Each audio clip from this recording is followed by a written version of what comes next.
Bismillahirrahmanirrahim. Assalamualaikum warahmatullahi wabarakatuh. Alhamdulillahi ala ihsani wa syukru lahu ala taufiqihi wa amtinani wa asyhadu an la ilaha illallah wahdahu la syarika lahu ta'ziman li sya'nih wa asyhadu anna Muhammadan abduhu wa rasuluhu da'ila ridwanih. Allahumma salli alaihi wa ala alihi wa ashabihi wa ikhwanih.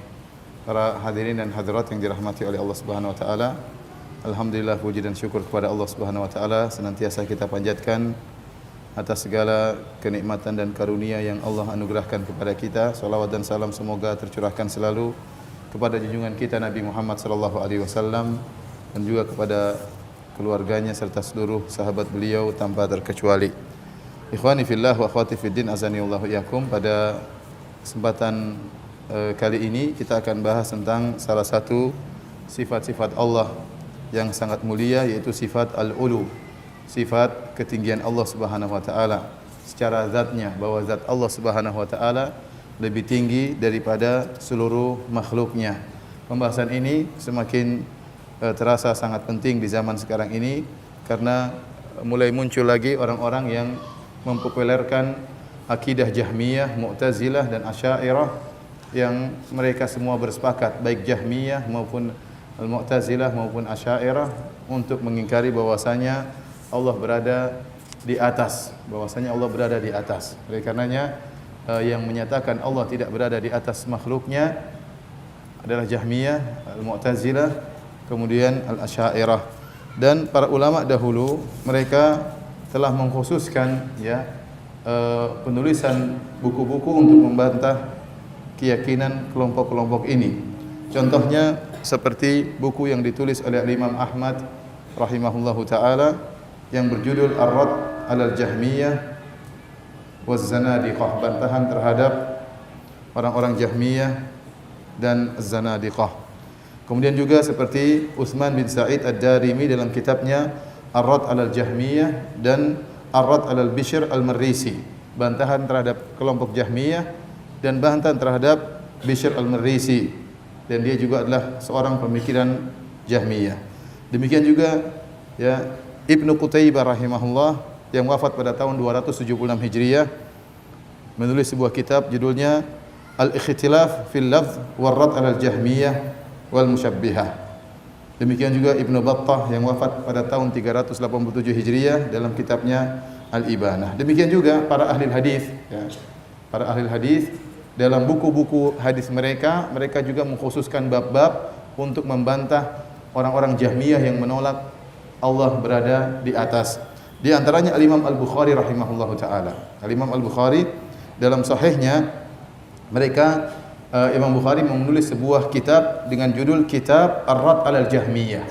Jadi dalam Sahih Bukhari banyak kitab-kitab, dari Kitabul Ilm, kemudian kitab salat, kitab yang lainnya sampai Kitabul Haji, Kitabul Siyam, sampai ada namanya Kitab Ar-Radd 'alal Jahmiyah, kitab tentang bantahan terhadap kelompok Jahmiyah.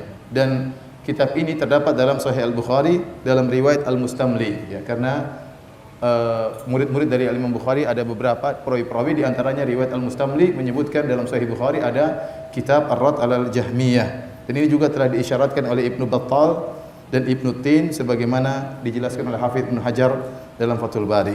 Dan dalam kitab tersebut, Kitab Ar-Radd 'alal Jahmiyah, Imam Bukhari bermaksudkan untuk membantah orang-orang Jahmiyah yang menolak Allah berada di atas.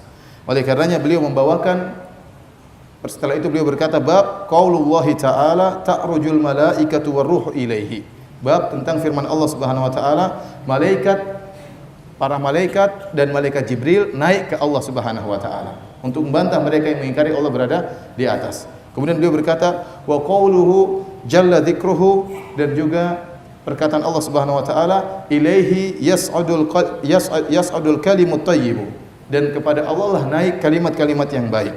Kemudian beliau berkata, wa qala Abu Hamzah an Ibni Abbas, balagha Abu Dzarrin mab'atsun Nabi sallallahu alaihi wasallam, tatkala sampai kepada Abu Dzar tentang berita diutusnya Rasulullah sallallahu alaihi wasallam, faqala li akhihi, maka Abu Dzar berkata kepada saudaranya, a'lim li ilma hadzal rajul alladhi yaz'umu annahu ya'tihi al-khabaru minas sama'. Kabarkanlah kepadaku tentang berita lelaki ini yaitu Muhammad sallallahu alaihi wasallam yang dia menyangka dan dia mengatakan bahwasanya ada kabar dari langit sampai kepada dia. Ada kabar dari langit sampai kepada dia. Ini disebutkan semua dalam Sahih Al-Bukhari, ya. Oleh karenanya, dan ini semua ingin membantah orang-orang Jahmiyah yang menyatakan Allah tidak di langit. Makanya Al-Imam Al-Bukhari menyebutkan ayat-ayat Allah yang menjelaskan malaikat naik ke langit dan menjelaskan bahwasanya Rasulullah SAW mengatakan telah datang khabar dari langit, itu khabar dari Allah Subhanahu wa taala turun kepada Nabi sallallahu alaihi wasallam. Dan pendalilan Imam Bukhari ini juga telah diisyaratkan oleh Al-Imam Az-Zahabi. Ya, Al-Imam Az-Zahabi dalam kitabnya Al-Ulu lil Aliyil Ghaffar. Kalau antum ingin tahu perkataan para salaf tentang Allah berada di atas langit, cari buku karangan Al-Imam Az-Zahabi. Al-Imam Az-Zahabi adalah ulama besar mazhab Syafi'i. Dia punya buku judulnya Al-Ulu lil Aliyil Ghaffar. Sekarang dicetak 2 jilid. Semuanya isinya perkataan para ulama dari zaman sahabat sampai zaman beliau tentang Allah berada di atas langit. Agar Anda tahu bahwasanya ratusan ulama yang menyatakan demikian. Bahwasanya akidah yang kita yakini bukan akidah buat-buatan, bukan pemahaman kita sendiri terhadap Al-Qur'an dan Sunnah, tapi pemahaman para ulama, para sahabat, ya. Dalam kitabnya Ulul Aliyil Ghaffar, dan dia ulama besar dari mazhab Syafi'i, dan insyaallah saya akan nukil perkataan ulama Syafi'iyah tentang Allah berada di atas langit, ya, termasuk perkataan Imam Syafi'i rahimahullahu taala. Taib, beliau berkata, ya, haditsun akhrajahu al-Bukhari fi kitab ar-Rad' al-Jahmiyah. Hadis yang diriwayatkan oleh Imam Al-Bukhari dalam Sahih Bukhari dalam kitab Ar-Rad' al-Jahmiyah, ya. Dalam Sahih Bukhari ada kitab khusus judulnya bantahan terhadap al-Jahmiyah. Min sahihihi fi bab qawlihi ilayya yas'adul qadimut thayyibu an Ibni Abbas, ya. Dia kemudian menyebutkan tentang pendalilan Al-Imam Al-Bukhari untuk membantah orang-orang Jahmiyah. Demikian juga setelah Imam Bukhari ada juga Al-Imam Abu Dawud. Al-Imam Abu Dawud As-Sijistani dalam sunannya dia membuat bab judulnya bab Firrat al-Jahmiyah. Bab membantah Jahmiyah. Karena fitnah ini sudah muncul sejak lama, fitnah Jahmiyah. Tetapi kelompok Mu'tazilah, Asy'ariyah munculnya belakangan. Tetapi sebenarnya nenek moyang mereka kembali kepada Jahmiyah. Mereka memiliki akidah yang sama, di antaranya sama-sama mengingkari Allah di atas, ya, sama-sama mengingkari bahwasanya Allah di atas. Oleh karenanya Al-Imam Abu Dawud dalam sunannya membuat sebuah bab judulnya bab Firrat al-Jahmiyah, bab tentang membantah Jahmiyah. Kemudian beliau membawakan hadis yang menjelaskan Allah berada di atas. An Abi Hurairah, dari Abu Hurairah, anna Rasulullah sallallahu alaihi wasallam qala, bahwasanya Rasulullah sallallahu bersabda, yanzilu rabbuna kulla lailatin ila sama'id dunya hina yabqa thuluthul lail akhir. Sungguhnya Rabb kita, Rabb kami turun setiap malam di langit dunia tatkala tersisa sepertiga malam yang terakhir. Fayaqulu man yad'uni fa astajiba lahu. Kemudian Allah berkata, siapa yang berdoa kepadaku akan aku kabulkan doanya. Man yas'aluni fa'utiyahu. Barang siapa yang mohon kepadaku, aku akan mengabulkan permohonannya. Man yastaghfiruni fa'aghfiru lahu. Barang siapa yang mohon ampunan kepadaku, maka aku akan ampuni dia, ya. Demikian juga Ibnu Majah. Kita tahu ada Sunan Ibnu Majah. Ibnu Majah rahimahullah taala juga membawakan suatu bab dalam kitab sunannya. Bab judulnya bab fima angkaratil Jahmiyah, perkara-perkara yang diingkari oleh orang-orang Jahmiyah. Ya, jadi maksud saya para ulama menulis buku khusus ataupun mereka selipkan dalam buku-buku hadis seperti dalam Imam Bukhari dalam sahihnya, Imam Abu Dawud dalam sunannya, demikian juga Ibnu Majah dalam sunannya, dia punya judul bab fima angkaratil Jahmiyah, karena orang-orang Jahmiyah mengingkari hadis tentang turunnya Allah ke langit dunia. Makanya Al-Imam Abu Dawud membuat bab bantahan terhadap Jahmiyah, kemudian dia bawakan hadis yang sahih tentang Allah turun ke langit dunia setiap sepertiga malam yang terakhir. Kemudian Al-Imam Ibnu Majah juga dalam kitabnya dalam sunannya bab fima angkarat al-Jahmiyah, perkara-perkara yang diingkari oleh al-Jahmiyah. Demikian juga Al-Imam At-Tirmidzi rahimahullahu taala juga dalam sunannya membantah Jahmiyah yang menolak hadis-hadis sifat. Demikian juga At-Tabrani dalam Mu'jamul Kabir. Beliau mengatakan bab bayanu kufril Jahmiyah ad-dhullal, ya, bi ru'yatillah, ya. Ya, tentang bab tentang penjelasan tentang kekafiran orang-orang Jahmiyah yang sesat, yang mereka mengingkari Allah bisa dilihat pada hari kiamat kelak. Imam At-Tabrani membuat bab seperti itu. Kemudian usaha para ulama, ya, Imam Ahmad, kemudian Ad-Darimi, kemudian Bukhari, kemudian Abu Dawud, kemudian Ibnu Majah, kemudian At-Tabrani, dilanjutkan oleh para ulama belakangan seperti Syekhul Islam Ibnu Taimiyah rahimahullah yang menulis sebuah buku yang judulnya Bayan Talbisil Jahmiyah. Bayan Talbisil Jahmiyah yang sekarang dicetak 8 jilid. Ya, untuk membantah pemikiran-pemikiran orang-orang Jahmiyah. Demikian juga dilanjutkan oleh muridnya Al-Imam Ibnu Qayyim rahimahullahu taala dalam kitabnya As-Sawa'iqul Mursalah 'alal Jahmiyah wal Mu'attilah, yang artinya halilintar yang diturunkan untuk membantah orang-orang Jahmiyah dan orang-orang penolak sifat, ya. Oleh karena para hadirin Allah Subhanahu wa taala, di antara akidah yang tenar dari orang-orang Jahmiyah yaitu menolak Allah di atas langit. Oleh karenanya kita dapati penukilan dari banyak para ulama salaf yang mengingkari akidah Jahmiyah. Contohnya Abu Abdullah Al-Ausi, ya, saya ingin memperbanyak penukilan dari para salaf untuk meyakinkan kita bahwasanya akidah kita ini bukan pemahaman kita sendiri, tetapi pemahaman para salaf, para a'immah. Karena kita enggak ngambil akidah sembarangan, ya. Kita ngambil akidah Al-Qur'an dan sunnah dan perkataan para salaf. Sebenarnya dalam membahas masalah ini harusnya saya mendahulukan Al-Qur'an, kemudian sunnah, kemudian pemahaman para salaf. Tapi saya sengaja mendahulukan perkataan para salaf, ya. Karena kalau Al-Qur'an dan sunnah insyaallah kita semua langsung percaya. Namun khawatir ada orang mengatakan itu kan pemahaman Anda, itu kan perkataan Anda, maka saya dahulukan penukilan dari para ulama salaf, terutama tentang pernyataan mereka bahwasanya Allah berada di atas dan bahwasanya orang-orang yang mengingkari Allah berada di atas adalah orang-orang Jahmiyah. Contohnya Abu Abdullah Al-Ausi berkata, "Sami'tu Wahba bin Jarir yaqul," aku mendengar Wahab bin Jarir berkata, "Innama yuridul Jahmiyatu annahu laisa fis sama'i syai'un." Sungguhnya orang-orang Jahmiyah itu berkehendak untuk menyatakan tidak ada Tuhan di atas langit. Jadi keyakinan tidak ada Tuhan di atas langit itu keyakinan siapa? Orang-orang Jahmiyah. Kemudian juga Al-Athram berkata, "Wa qultu li Sulaiman bin Harb, ayu syai'in kana Hammad bin Zaid yaqul fil Jahmiyah." Aku berkata kepada Sulaiman bin Harb, apakah yang dikatakan oleh Hammad bin Zaid tentang orang-orang Jahmiyah? Apa kata Hammad bin Zaid? Kana yaqul innama yuriduna annahu laysa fis sama'i syai'un. Bahwasanya orang-orang Jahmiyah itu hendak menyatakan bahwasanya tidak ada Tuhan di atas langit. Kemudian juga Jarir bin Abdullah bin Abdul Hamid, beliau berkata, dan ini semua dinukil dalam kitab Al-Ibanah karangan Ibnu Battah dan juga dalam kitab As-Sunnah karya anaknya Imam Ahmad, Abdullah bin Ahmad, dan kitab Itsbat fi Ulu. Jarir bin Abdullah Abdul Hamid berkata, "Kalamul Jahmiyah awaluhu aslun wa akhiruhu summun." Perkataan orang-orang Jahmiyah itu awalnya adalah madu, namun akhirnya adalah racun. Innama yuhawiluna an yaqulu laisa fis sama'i ilahun. Mereka berusaha untuk menyatakan tidak ada Tuhan di atas langit. Perkataan orang Jahmiyah itu semua berputar untuk menyatakan tidak ada Tuhan di atas langit. Dan ini dinukil oleh Al-Imam Dzahabi dalam kitabnya Al-Ulu lil Alil Ghaffar. Ibnu Mubarak berkata, ada seorang laki berkata kepada Ibnu Mubarak, "Ya Abu Abdurrahman, qad khiftu Allah min kathrati ma ad'u alal Jahmiyah." Ada seorang berkata, dia mengeluh, dia mengatakan, dia curhat, dia mengatakan, "Ya Ibnu Mubarak, ya Abu Abdurrahman, saya takut kepada Allah karena saya terlalu sering mendoakan keburukan bagi orang-orang Jahmiyah." Maka Ibnu Mubarak mengatakan, "La takhaf, jangan takut. Kau sering mendoakan keburukan kepada Jahmiyah itu benar, jangan kau takut. Fa innahum yaz'umuna anna ilahaka alladhi fis sama'i laysa bi syai'." Karena mereka menyangka bahwasanya Tuhanmu yang ada berada di atas langit bukanlah sesuatu. Bukanlah suatu apapun. Karena orang Jahmiyah selain mereka menolak Allah di atas, mereka menyatakan juga Allah tidak punya sifat. Allah tidak punya sifat. Jadi apa bedanya Allah tidak punya sifat? Tidak melihat, tidak mendengar, tidak ini, tidak anu, tidak anu. Apa bedanya dengan tidak ada? Hakikatnya sama-sama seperti tidak ada.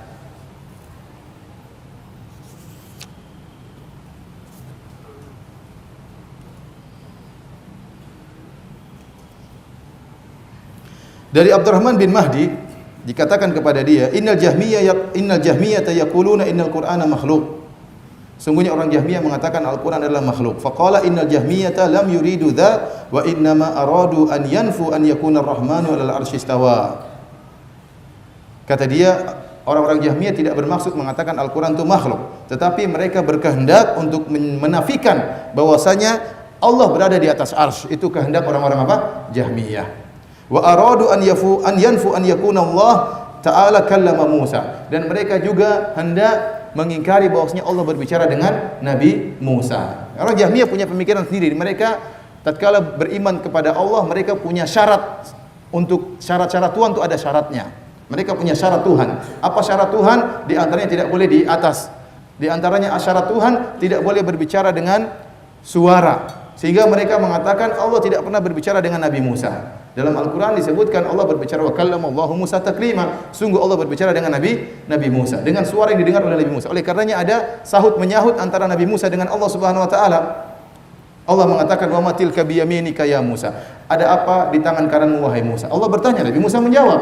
Qala hiya asaya atawakka 'alaiha wa ahushu biha 'ala ghanami. Sungguhnya inilah tongkatku dan aku bertelekan dengan tongkat tersebut dan aku mencari makanan buat onta-ontaku. Waliya fiha ma'aribu ukhra. Dan saya punya kepentingan-kepentingan yang lain yang bisa saya gunakan dengan tongkat ini. Allah menyaut lagi. Qala alqiha ya Musa. Lemparkanlah tongkatmu wahai Musa. Terjadi tanya jawab pembicaraan antara Nabi Musa dengan Allah Subhanahu wa taala. Nah, orang-orang Jahmiyah menyatakan Allah berbicara, tidak berbicara. Dan Allah kalaupun berbicara tidak ada suaranya. Mereka punya syarat, tidak boleh ada Tuhan seperti ini. Dan ini yang diwariskan kemudian oleh orang-orang Asy'ariyah, ya. Kemudian diwariskan lagi oleh orang-orang liberal. Orang Asy'ariyah mengatakan Allah berbicara namun tanpa suara, tanpa huruf kata mereka. Nanti akan mungkin kalau kesempatan kita akan jelaskan syubhat ini. Sehingga akhirnya kesimpulannya Al-Qur'an bukanlah kalamullah. Dan ini dalam buku-buku Asy'ariyah disebutkan Al-Qur'an ini bukan firman Allah, tetapi hikayat, ibarat dari maksud Allah. Adapun yang termaktub dalam Al-Qur'an bukan firman Allah kalau bukan perkataan Jibril atau perkataan Muhammad. Karena Allah tidak boleh berbicara dengan suara dan tidak boleh berbicara dengan apa? Dengan huruf. Kenapa? Syarat Tuhan menurut mereka seperti itu. Tuhan tidak boleh berbicara dengan suara dan tidak boleh berbicara dengan huruf. Akhirnya diwarisi oleh orang-orang liberal mengatakan Tuhan tidak punya bahasa. Sehingga akhirnya apa? Al-Qur'an ini bukan bahasa Tuhan. Akhirnya mereka bergampang-gampangan dalam menafsirkan Al-Quran dengan cara yang sangat ngawur. Karena menurut mereka ini bukan bahasa Tuhan. Tatkala seorang meyakini ini bukan bahasa Tuhan, maka pensucian terhadap ayat-ayat ini menjadi kurang. Ya. Dan akhirnya timbullah tafsiran-tafsiran liberal yang ngawur-ngawur. Dan mereka nekat bahkan menyelisihi zahir daripada ayat. Intinya perhatian Allah Subhanahu wa taala, inilah kata Abdurrahman bin Mahdi, ya, bahwasanya dan ini gurunya Imam Al-Bukhari rahimahullahu taala, bahwasanya orang-orang Jahmiyah mereka ingin mengingkari Allah berada di atas arsy. Tapi para hadirin Allah Subhanahu wa taala, saya akan menyebutkan dalil-dalil tentang Allah berada di atas arsy. Setelah itu saya akan kembali lagi menukil perkataan ulama Syafi'iyah, ya. Jadi kita memperbanyak penukilan dari ulama salaf untuk meyakinkan bahwasanya ada seorang dai, ya, yang menyatakan, siapa bilang bahwasanya para salaf dahulu meyakini Allah di atas? Dia mengatakan demikian dengan mudahnya. Padahal terlalu banyak nukilan dari para ulama salaf yang menyatakan Allah berada di atas. Bahkan menyatakan orang yang mengingkari Allah berada di atas adalah orang-orang apa? Jahmiyah. Taib. Adapun dalil-dalil tentang Allah berada di atas maka sangat banyak, ya. Di antaranya Allah Subhanahu wa taala berfirman dalam surat Al-An'am, "Wa huwal qahiru fawqa ibadihi." Dialah Allah yang Maha Kuasa dan berada di atas hamba-hambanya. Fawqa ibadihi, berada di atas hamba-hambanya. Di sini Allah menyebutkan Allah berada di atas hamba-hambanya. Kemudian juga Allah menyebut kalimat fauqiyah. Fauqiyah dalam bahasa Arab artinya di atas. Namun ayat seperti ini nanti ditakwil oleh orang-orang Jahmiyah. Mereka mengatakan fauqa ibadihi artinya bukan di atas secara zatnya, tetapi maksudnya kualitas Allah lebih besar daripada, lebih tinggi daripada kualitas hamba-hambanya. Seperti seorang berkata, "Adz-dzahabu fauqa al-fiddah." Emas itu lebih tinggi daripada perak. Maksudnya bukan emasnya posisinya lebih tinggi daripada perak, tetapi kualitas emas lebih tinggi daripada kualitas perak. Mereka menafsirkan demikian, ya. Namun penafsiran seperti ini tidak mungkin dilakukan tatkala kalimat fauq ada kalimat min sebelumnya. Ya, saya ulangi, tafsiran seperti ini tidak mungkin dilakukan tatkala ada kalimat min sebelumnya. Seperti firman Allah Subhanahu wa taala, "Yakhafuna rabbahum min fawqihim." Para malaikat takut kepada Rabb mereka dari arah atas mereka. Kalau sudah dari arah atas itu menunjukkan atas, bukan sekedar kualitas. Tidak mungkin kita mengatakan dalam bahasa Arab bahwasanya emas lebih baik daripada perak, kemudian kita mengatakan adz-dzahabu min fawqil fiddah. Kalau kita katakan adz-dzahabu ada minnya, min fawqil fiddah, ada tambahan dari atas, berarti maksudnya benar-benar emas itu posisinya di atas, bukan sekedar kualitas. Nah, malaikat yakhafuna rabbahum min fawqihim, kata Allah. Bahwasanya mereka takut kepada Rabb mereka dari arah atas mereka. Berarti Allah berada di atas para malaikat secara posisi, Allah berada di atas para malaikat.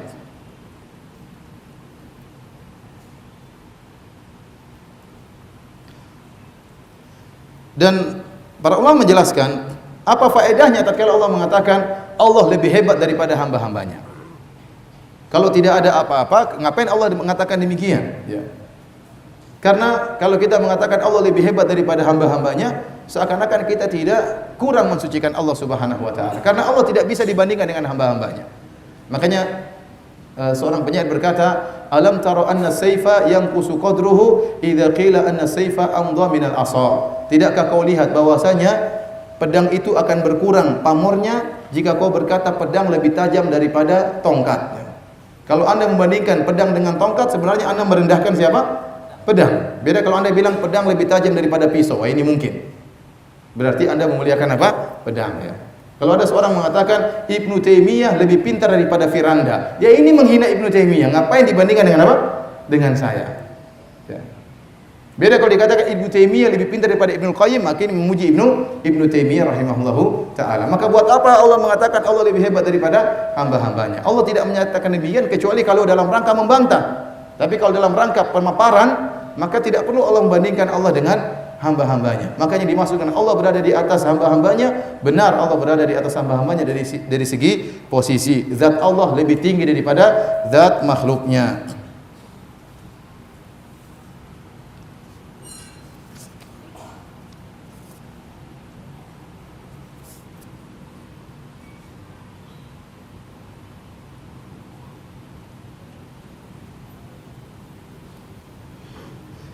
Oleh karenanya dalam ayat-ayat yang lain Allah menggunakan kalimat min fauqi untuk menunjukkan arah atas. Contohnya seperti Allah Subhanahu wa taala berfirman, "Fa kharra alaihimus saqafu min fawqihim." Maka jatuhlah atap min fawqihim dari atas arah mereka, jatuh merobohi mereka. Atap berada di mana? Di atas. Kemudian jatuh menimpa mereka. Allah menggunakan kalimat min fawqihim. Makanya kalau ada kalimat min, ini adalah nas bahwasanya itu menunjukkan arah atas. Contohnya Allah berfirman, "Yauma yaghshahumul adzabu min fawqihim wa min tahti arjulihim." Hari di mana azab menimpa mereka min fawqihim dari atas mereka, wa min tahti arjulihim dan dari bawah kaki mereka. Jadi min fawq artinya apa? Dari arah atas.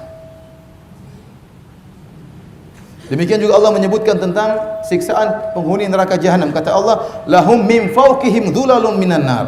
Maka bagi mereka lapisan-lapisan api neraka jahanam min fawqihim dari arah mereka. Wa min tahtihim dhulal. Demikian juga lapisan-lapisan api neraka dari bawah mereka. Jadi min fawq dalam bahasa Arab artinya dari arah atas. Makanya tatkala Allah mengatakan tentang malaikat yakhafuna rabbahum min fawqihim, para malaikat takut kepada Rabb mereka dari arah atas, menunjukkan posisi para malaikat, zat mereka di bawah dari zat Allah Subhanahu wa taala, bukan hanya sekedar pamor dan kualitas, tapi posisi juga di bawah daripada posisi Allah Subhanahu wa taala.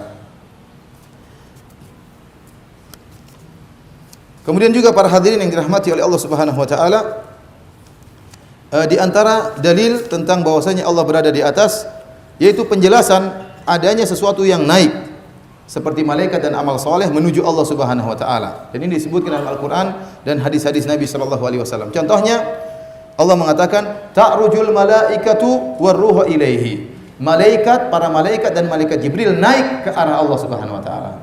Dan al-uruj dalam bahasa Arab artinya naik. Dan naik itu dalam bahasa apapun dari bawah ke atas. Nah, kalau Allah mengatakan para malaikat naik ke arah Allah, berarti Allah berada di mana? Di atas. Dan ayat inilah tadi yang dijadikan dalil oleh Imam Al-Bukhari untuk membantah orang-orang Jahmiyah yang menyatakan Allah tidak di atas. Di antaranya ayat ini. Kemudian juga dalam hadis dalam Sahih Bukhari dan Sahih Muslim, kata Nabi sallallahu alaihi wasallam, "Yata'aqabuna fikum malaikatun bil-lail wa malaikatun bin-nahar wa yajtami'una fi salatil asr wa salatil fajr." Bahwasanya malaikat malam dan malaikat siang mereka bergantian tugas dan mereka sama-sama berkumpul tatkala salat asar dan tatkala salat salat fajar sebelum ganti sip ya. Ada sip malaikat pagi dan ada sip malaikat apa? Malam. Mereka berkumpul tatkala salat subuh dan salat asar. Thumma ya'rujul ladzina batu fikum. Kemudian bermalam dengan kalian naik ke atas Allah Subhanahu wa taala, naik ke arah Allah. Kemudian Allah bertanya kepada mereka, wa huwa a'lamu bihim, padahal Allah lebih ngerti tentang hamba-hambanya. Kaifa taraktum ibadi? Bagaimana kalian dapati hamba-hambaku tatkala kalian meninggalkan mereka? Fayaquluna taraknahum wa hum yusallun. Kami tinggalkan mereka, mereka dalam kondisi salat, wa atainahum wa hum yusallun. Dan kami datang kepada mereka dan mereka dalam kondisi salat. Yaitu malaikat malam, mereka datang di waktu sore. Mereka datang di waktu sore, mereka dapati hamba-hamba Allah sedang salat. Kemudian mereka bermalam dengan hamba-hamba Allah. Tatkala mereka hendak lapor kepada Allah di waktu subuh, mereka juga dapati hamba-hamba Allah sedang salat. Bagaimana mereka lapor? Kata Nabi sallallahu alaihi wasallam, mereka naik ke Allah Subhanahu wa taala. Kalau Allah tidak di atas, ngapain mereka naik ke atas? Kemudian juga seperti Allah berfirman, "Ilaihi yas'adul kalimut thayyibu wal amalu shalihu yarfa'uh." Kepada Allah lah naik kalimat-kalimat yang baik dan amal saleh diangkat oleh Allah ke atas.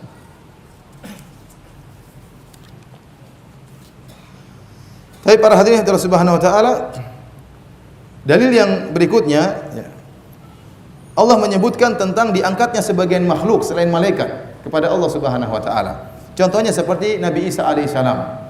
Ya, kata Allah Subhanahu wa taala, "Bal rafa'ahu Allahu ilaih." Dan Allah mengangkat Nabi Isa. Kenapa orang-orang Nasrani mereka menyangka Nabi Isa disalib, demikian juga orang Yahudi, mereka menyangka mereka telah menyalib Nabi Isa. Maka Allah mengatakan, "Wa ma qataluhu wa ma salabuhu walakin syubbiha lahum."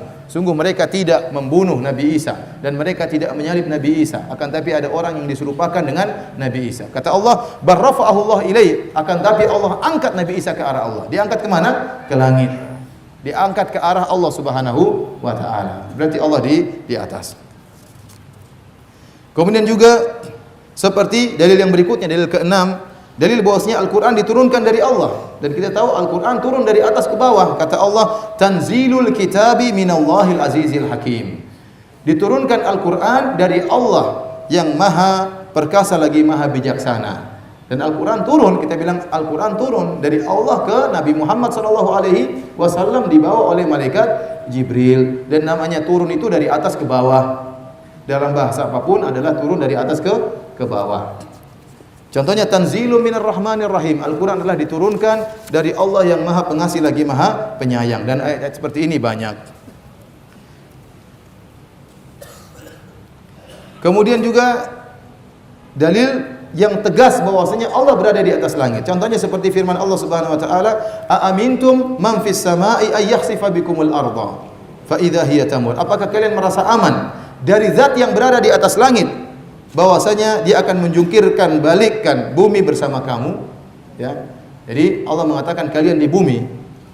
Apa kalian merasa aman dari Allah yang berada di atas langit? Ini jelas, "Aamintum man fis sama." Apa kalian merasa aman dari zat yang berada di atas langit? Jelas Allah mengatakan Allah itu berada di atas langit. "Aamintum man fis sama ayyursila alaikum hasiba." Apa kalian juga merasa aman dari zat yang berada di atas langit akan mengirimkan badai atau hujan batu kepada kalian? Ya.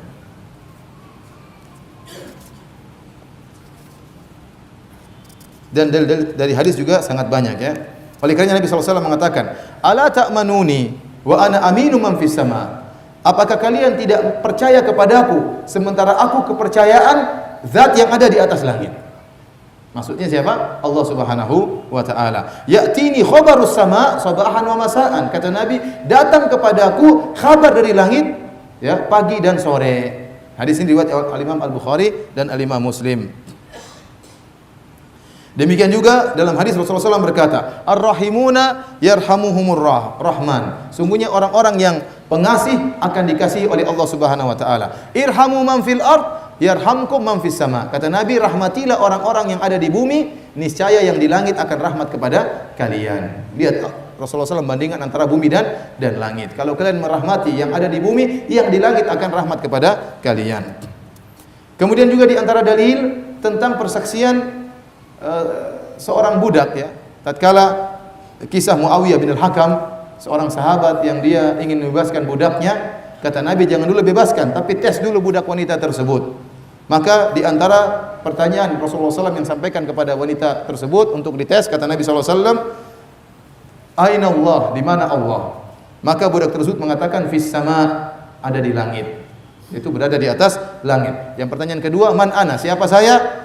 Kata wanita tersebut, budak tersebut, anta Rasulullah, engkau adalah seorang Rasul. Maka Rasulullah berkata kepada Muawiyah bin Al-Hakam, a'tiqha fa innaha mu'minah. Bebaskan dia, sungguhnya dia adalah seorang, merdekakan dia, sungguhnya dia seorang wanita mukminah. Budak ini dinyatakan oleh Nabi sebagai budak yang beriman tatkala dia mengetahui bahwasanya Allah berada di atas langit. Nah, sebagian orang berusaha untuk mendhaifkan hadis ini.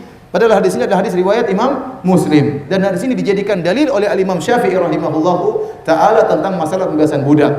Maka disahihkan oleh Imam Syafi'i dan juga diriwayatkan oleh Imam Al-Baihaqi menjelaskan tentang sisi pendalilan Al-Imam Syafi'i rahimahullahu taala, ya. Kemudian datang orang-orang sekarang menyatakan hadis ini apa? Lemah. Kita katakan kalau hadis ini lemah padahal ini riwayat Imam Muslim, toh masih banyak hadis-hadis yang lain.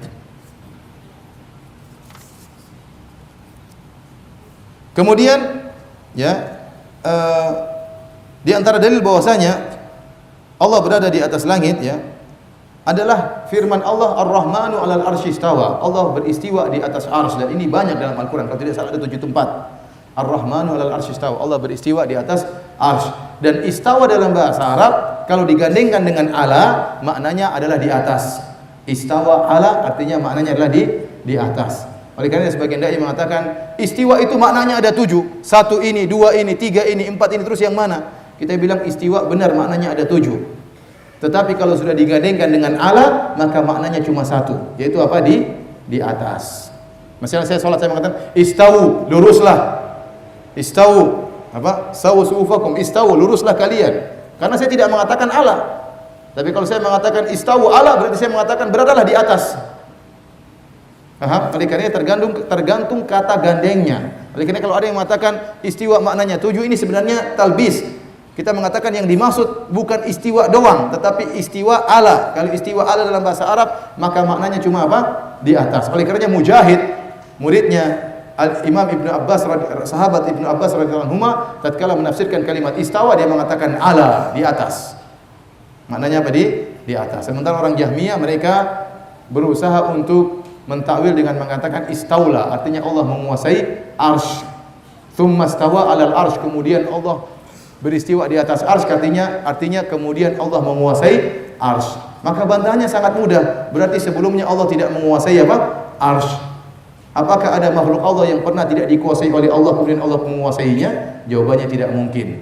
Seluruh makhluk Allah di atas kekuasaan siapa? Allah. Oleh karenanya maksudnya adalah beristiwa di atas arsy, artinya Allah berada di atas arsy secara khusus. Kemudian di antara dalil tentang bahwasanya Allah di atas, Rasulullah SAW memberi isyarat ke langit, seperti dalam hadis yang diriwayatkan Imam Muslim tatkala haji wada. Dan haji wada ini disebutkan diikuti oleh sekitar 80.000 sahabat, ada yang mengatakan 100.000 sahabat, ada yang mengatakan 120.000 sahabat. Mereka berhaji bersama Nabi yang dikenal dengan hajatul wada, haji perpisahan. Karena setelah itu Rasulullah SAW meninggal dunia. Waktu Rasulullah SAW berceramah dengan ceramah yang panjang, kemudian Rasulullah SAW berkata, wa antum tus'aluna anni, kalian akan ditanya tentang aku. Fama antum qailuna, apa yang akan kalian jawab kalau ditanya oleh Allah tentang aku? Qalu, maka para sahabat berkata, nashhadu annaka qad ballaghta wa addaita wa nasahta. Kami akan bersaksi kepada Allah tentang Anda bahwasanya engkau telah menyampaikan, engkau telah menunaikan amanah Allah, dan engkau telah menasihati. Maka Rasulullah SAW menggerakkan jarinya, yarfa'uha ila sama, dia arahkan ke langit. Wa yankutuha ila nas, kemudian dia arahkan kepada manusia. Dia mengatakan, Allahumma syhad, Allahumma syhad, Allahumma syhad. Yaitu ya Allah, persaksikanlah perkataan mereka. Ya Allah, persaksikanlah persaksian apa? Mereka. Nah, kalau Allah tidak di langit, ngapain Nabi arahkan ke atas? Kemudian juga di antara dalil tentang bahwasanya Allah berada di atas, yaitu kita disunahkan untuk berdoa menghadapkan langit kemana? Ke arah atas. Dan dalam hadis, ya, Rasulullah SAW mengatakan, Innallaha hayyun karim yastahyi idza rafa'a ar-rajulu ilaihi yadayhi an yaruddahuma sifran khaibatain. Sungguhnya Allah Subhanahu wa taala malu, dan Allah sangat baik. Allah malu jika ada hambanya yarfa'u yadayhi ilaihi, mengangkat kedua tangannya ke arah Allah. Kemudian Allah membalikkan kedua tangan tersebut dalam kondisi kosong, tidak dikabulkan oleh Allah Subhanahu wa taala. Oleh kita dapati fitrah manusia, dia tatkala berdoa dia mengarah ke mana? Ke langit. Ke langit. Dan saya rasa akidah bahwasanya Allah di atas itu akidah seluruh kebanyakan umat Islam di Indonesia. Makanya kalau ada masalah mereka mengatakan kita serahkan kepada yang di atas. Iya enggak? Ada yang mengatakan kita serahkan kepada yang di mana-mana, ada yang mengatakan demikian? Enggak ada. Mereka selalu berkata kita serahkan kepada yang di atas. Karena hati mereka tahu bahwasanya Tuhan berada di atas. Oleh karena pernah terjadi perdebatan antara seorang guru ya dengan murid-muridnya. Guru ini mengingkari Allah di atas. Sementara murid-muridnya bersikeras bahwasanya Allah berada di atas. Akhirnya gurunya tersinggung. Kata gurunya mengatakan, nanti kita pada apa? Kita di hadapan Allah nanti. Dia sambil tunjuk marah ke arah atas. Mulutnya kafir tapi tangannya apa? Jarinya beriman ke atas. Oleh karena saya katakan bahwasanya ini adalah akidah kebanyakan umat, kebanyakan manusia, kebanyakan orang bahwasanya Allah berada di atas. Kemudian juga di antara dalil bahwasanya Allah berada di atas, dalil-dalil datang dalam hadis mutawatir diriwayatkan dari 20 lebih sahabat bahwasanya penghuni surga akan melihat wajah Allah pada hari kiamat kelak. Nabi sallallahu alaihi wasallam berkata, ya, "Innakum satarawna rabbakum kama tarawna hadza la tudamuna fi ru'yatihi." Sungguhnya kalian akan melihat Rabb kalian sebagaimana kalian melihat rembulan ini, ya. Kama tarawna al-badr kama tarawna al-qamar lailatal badri. Sebagaimana kalian melihat rembulan di bulan purnama, kalian tidak perlu berdesak-desakan, kata Nabi sallallahu alaihi wasallam. Yang disamakan oleh Nabi bukanlah wajah Allah dengan rembulan, tetapi cara penglihatan. Sungguhnya kalian melihat Allah sebagaimana kalian melihat apa? Rembulan. Dan kalau kita melihat rembulan ke arah mana? Ke arah atas, sehingga tidak perlu berdesak-desakan. Maka demikianlah tatkala kita melihat Allah pada hari kiamat kelak, ada arahnya ke arah atas. Ke arah atas. Kemudian di antara dalil bahwasanya Allah berada di atas, Allah mengabarkan bahwasanya Allah turun ke langit dunia setiap sepertiga malam yang terakhir. Kemudian di antara dalil bahwasanya Allah berada di atas adalah kisah Isra Mi'raj, di mana Nabi sallallahu alaihi wasallam tatkala hendak menerima perintah salat dari Allah, Nabi dipanggil oleh Allah untuk naik ke langit yang ketujuh untuk bertemu dengan Allah Subhanahu wa taala. Kemudian Nabi sallallahu alaihi wasallam diperintahkan oleh Allah untuk salat 50 waktu sehari semalam, dan Nabi terima saja. Nabi terima saja. Waktu Nabi turun ke langit yang ke-6, ya. Kata Nabi sallallahu alaihi wasallam, ya. Fanazaltu, kata Nabi setelah Nabi bertemu dengan Allah. Dan ini hadis yang sahih, ya. Hadis riwayat Bukhari dan Muslim, kata Nabi, "Fanazaltu ila Musa." Aku pun turun ke arah Musa. Dan Musa kalau tidak salah di langit yang ke-6. Maka Musa berkata, "Ma faradha rabbuka ala ummatik?" Apa yang diwajibkan oleh Allah terhadap umatmu? Aku berkata, "Khamsina salat." 50 waktu sehari semalam.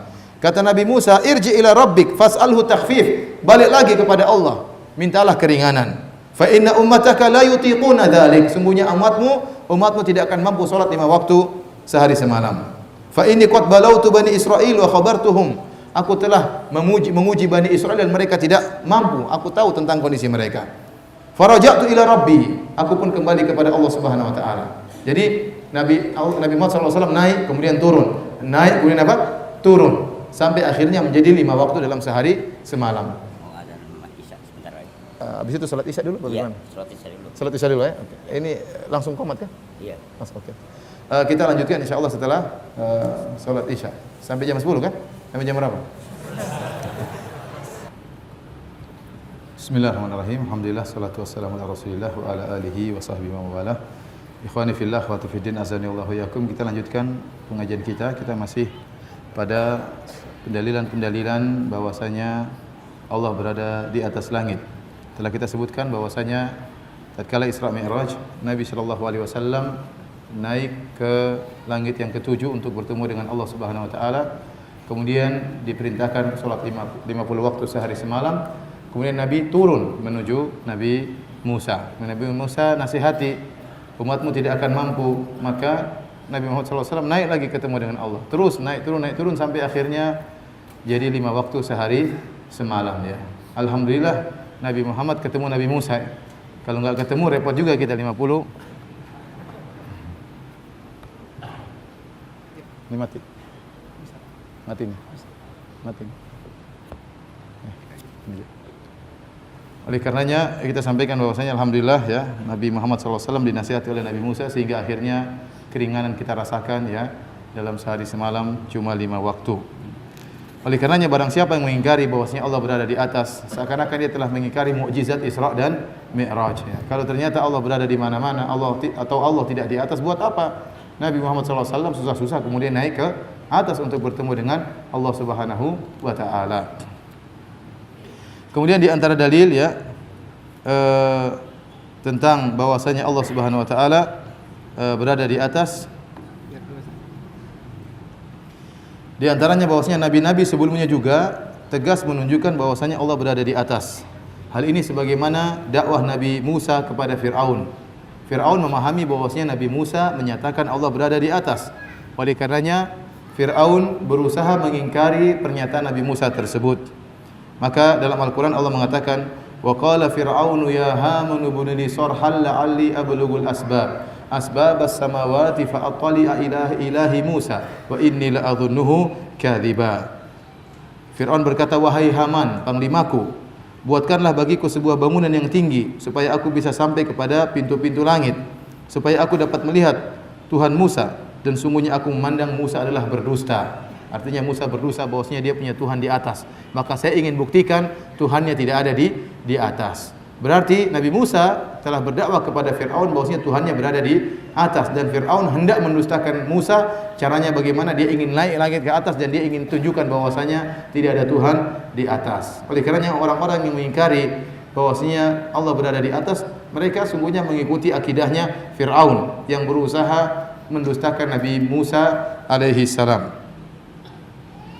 Ibnu Jarir At-Tabari rahimahullah taala tatkala menafsirkan ayat ini dalam tafsirnya, beliau mengatakan ya, maksud Fir'aun, sungguhnya aku mandang Musa sebagai pendusta, artinya sungguhnya aku mengira Musa berdusta terhadap ucapannya yang mengaku bahwasanya di atas langit ada Tuhan yang mengutusnya.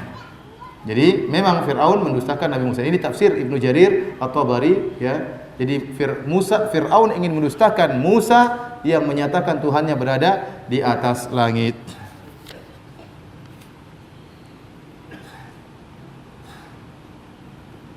Kemudian di antara dalil ya bahwasanya Allah berada di atas, yaitu bahwasanya Allah tersucikan dari segala perkara yang aib dan celah dan kekurangan. Nah, kalau Allah tidak berada di atas, kelazimannya Allah berada di bawah ya. Allah berarti berada di bawah, dan sesuatu yang di bawah tercela. Namanya sesuatu yang mulia, yaitu semakin di atas semakin mulia. Oleh karenanya Allah tatkala menghina sesuatu, Allah merendahkan mereka. Kata Allah Subhanahu wa taala, innal munafiqina fid darkil asfali minan nar. Sungguhnya orang-orang munafik berada di dasar yang paling bawah dari neraka jahanam. Ya.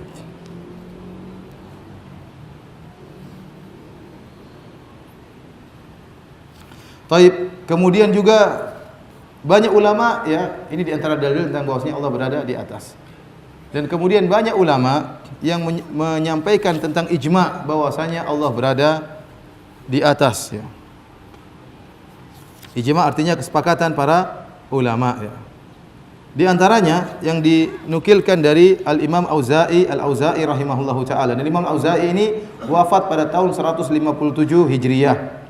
157 Hijriah.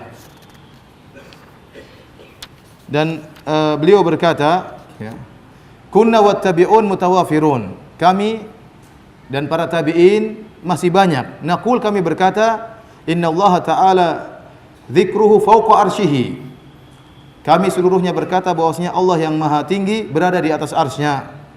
Wa nu'minu bima waradati sunnatu bihi min sifatihi jalla wa ala. Dan kami beriman dengan apa-apa yang datang dari sunnah tentang sifat-sifat Allah Subhanahu wa taala. Seluruhnya, kata dia, seluruh tabi'in menyatakan Allah berada di atas arsy-Nya. Dan banyak perkataan para sahabat menunjukkan Allah berada di atas arsy-Nya. Kemudian Qutaibah bin Sa'id yang wafat pada tahun 240 Hijriah. Ini para ulama salaf. Dia menyatakan ya, hadza qaulul a'immati fil Islam was sunnah wal jamaah. Ini adalah perkataan para imam Islam dan imam sunnah dan jamaah. Na'rifu rabbana fis sama'i sabi'ah ala arsyihi. Kami mengetahui bahwasanya Rabb kami berada di atas langit yang ketujuh di atas arsy-Nya. Kama qala jalla jalaluhu, sebagaimana perkataan Allah Subhanahu wa taala yang Maha Mulia, Ar-Rahmanu 'alal 'arsy istawa. Sungguhnya Allah beristiwa di atas arsy-Nya, berada di atas arsy-Nya. Dan ini dinukil oleh Al-Imam Az-Zahabi dalam kitabnya Al-Ulu lil Ayyil Ghaffar. Kemudian juga ijma' dinukilkan oleh Ibnu Qutaibah yang wafat pada tahun 276 Hijriah. Ya. Beliau berkata, wal umam kulluha, seluruh umat, Arabiyuhum wa ajamiyuhum, baik orang Arab maupun orang Ajam selain Arab. Mereka berkata, innallaha ta'ala fis sama', sungguhnya Allah berada di atas langit. Seluruhnya. Mereka seluruh umat semuanya mengarahkan tatkala mereka mencari Tuhan arahnya kemana? Ke langit. Baik agama Yahudi, baik agama Nasrani maupun agama Islam, ya. Arah mereka mencari ketinggian. Mereka meyakini Tuhan berada di atas apa? Ketinggian. Kemudian juga Utsman bin Sa'id Ad-Darimi yang wafat pada tahun 280 Hijriah. Dia berkata dalam bukunya Ar-Rad 'alal Bishr al-Marrisi, Waqad ittafaqatil kalimatu minal muslimin wal kafirin anna Allah fis sama'. Kata dia, ini tahun 280 Hijriah ya. Sungguh telah sepakat perkataan kaum muslimin dan orang-orang kafir bahwasanya Allah berada di langit. Wa hadduhu bidzalik, dan mereka telah menyatakan demikian. Ilal mirrisi dhalu ashabuhu, kecuali yang menyelisihi kaum muslimin, menyelisihi seluruh umat adalah Bishr al-Mirrisi yang sesat dan juga para pengikutnya. Kemudian beliau berkata, hatta sibyan alladzina lam yablughul hinth, bahkan orang-orang anak-anak kecil yang belum dewasa, qad arafuhu bidzalik, mereka tahu bahwasanya Allah berada di atas. Wa idza hazaba as-sabiyyu syai'un yarfa'u yadayhi ila rabbih yad'u ila sama'. Kalau mereka dikagetkan dengan sesuatu, maka anak kecil tersebut mengangkat tangannya ke arah langit.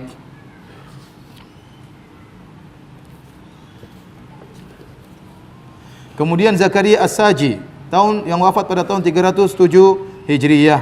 Beliau berkata, al-qaulu fi sunnah allati ra'aitu 'alaiha ashabuna ahlul hadis, dan perkataan dalam sunnah Nabi yang saya melihat seluruh ashabul hadis, para ahli hadis yang saya menemui mereka, annallaha ta'ala ala arsyihi, bahwasanya Allah berada di atas arsy-Nya. Demikian juga perkataan Ibnu Khuzaimah. Ibnu Khuzaimah adalah seorang ulama besar dari mazhab Syafi'iyah yang wafat pada tahun 311 Hijriyah. Dia berkata juga dalam bukunya ya,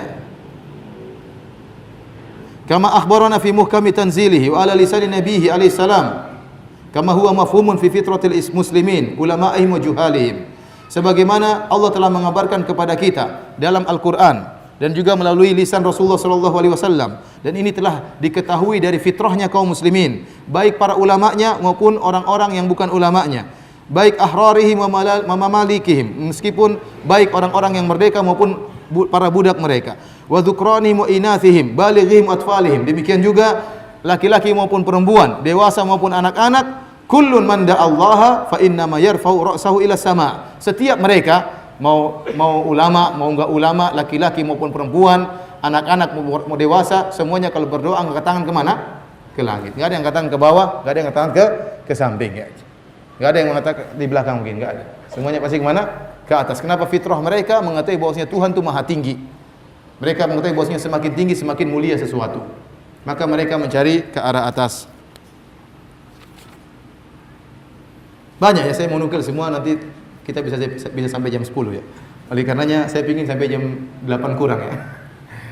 Ada juga dinukil oleh Imam Ibnu Battah, kemudian Abu Umar At-Talamkani,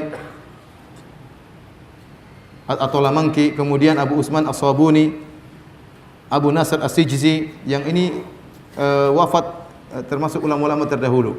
Kemudian Abu Nuaim, pengarang kitab Al-Hilyah, Imam Abu Zur Ar-Razi yang wafat pada tahun 264 Hijriyah, Imam Abu Hatim Ar-Razi yang meninggal tahun 277 Hijriyah.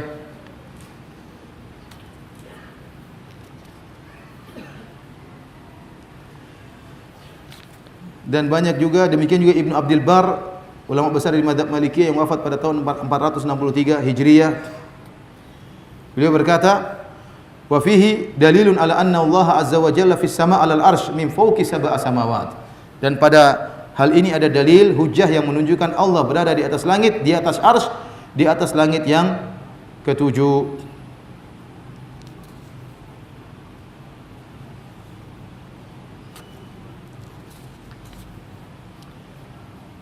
Kemudian para hadirin yang dirahmati Allah Subhanahu wa taala, ya.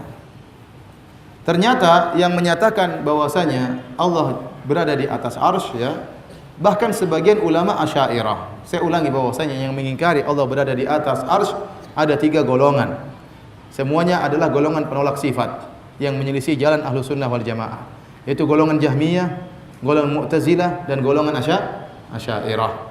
Ternyata kita dapati sebagian ulama Asy'ariyah, terutama ulama Asy'ariyah yang mutaqaddimin yang terdahulu, ternyata mereka juga mengakui Allah berada di atas arsy.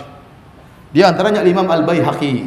Imam Al-Baihaqi dalam kitabnya Al-Asma' was Sifat, beliau menjelaskan, ya, tentang mazhab Ahlussunnah fima jara baina Ahmad bin Ishaq bin Khuzaimah wa baina ashabihi.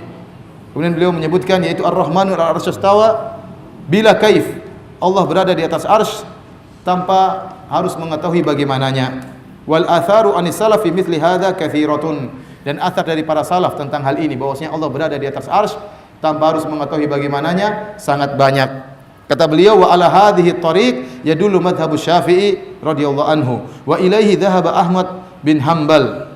Dan inilah jalan oleh madhab al-Imam Syafi'i dan juga madhabnya Imam Ahmad bin Hanbal rahimahumullahu ta'ala.